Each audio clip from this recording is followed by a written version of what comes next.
Imagine you have no phone, no internet, no Netflix. What do?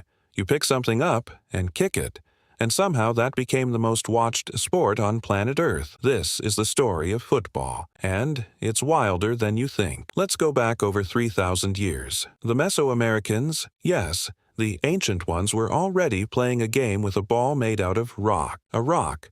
Imagine pulling a hamstring on that. Then in China, between the 3rd and 1st century BC, the military played a game called Cuju, which literally means kickball.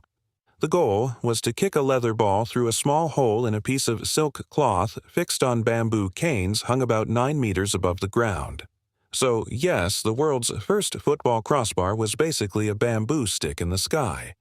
Same frustration, different era. Over in Greece, they had episkairos, a territory-based ball game between two equal teams. Ancient civilizations across the world had some form of sport involving kicking a ball. Basically, humans have always wanted to kick things. Some things never change. Fast forward to medieval England. People were playing football in the streets, and we use the word playing loosely. It was closer to a full-scale riot with a ball involved. Entire villages against entire villages. No rules, no referee, no limit on players, just chaos, and apparently great fun. The church hated it. Kings tried to ban it multiple times because it distracted soldiers from archery practice. Football was literally illegal, and people still played it. That's how you know it was good. By the 1800s, football moved into schools. And here's where it gets interesting. Two of the dominant schools were rugby and Eton. At rugby, players could pick up the ball with their hands. At Eton, the ball was played exclusively with the feet. The rugby game was called the running game.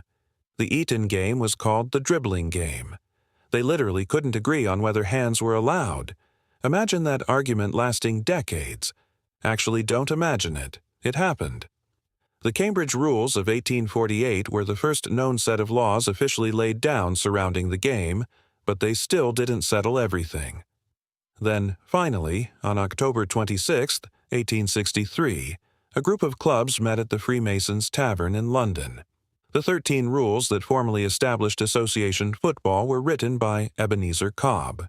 With football spreading across Europe and South America, someone had to be in charge. In 1904, FIFA, the Fédération Internationale de Football Association, was founded in Paris, primarily to oversee international competition among national associations. The name is French. The sport is global. Make it make sense. FIFA now has 211 member associations, more than the United Nations. Let that sink in. More countries agree on football than on world peace. By the 1920s, football was getting too big for just the Olympics. FIFA wanted its own tournament. FIFA President Jules Rimet planned the inaugural World Cup and picked Uruguay as the host country. Uruguay was a 2-time Olympic champion, and the country was celebrating its independence centenary in 1930. Unfortunately, Europe was going through tough economic times, and teams would have to travel away from home for 2 months. Because of this, several European countries decided not to send their teams. Only 4 European nations made the journey by boat. By boat. Across the Atlantic. For a football tournament, that's commitment. Uruguay hosted the first World Cup from July 13th to July 30th, 1913. Teams participated. Uruguay defeated Argentina 4-2 in the final before 68,000 passionate fans in Montevideo. July 31st was declared a national holiday in Uruguay over a football match, from a leather ball kicked through bamboo in ancient China, to 68,000 people screaming in Montevideo.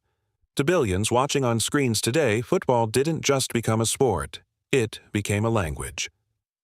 The next FIFA World Cup takes place from June 11th to July 19th, 2026, hosted by the United States, Canada, and Mexico, and will feature 48 teams, the largest in World Cup history. The story isn't over. It's just getting started. Subscribe, because history is never boring when you actually tell it, right?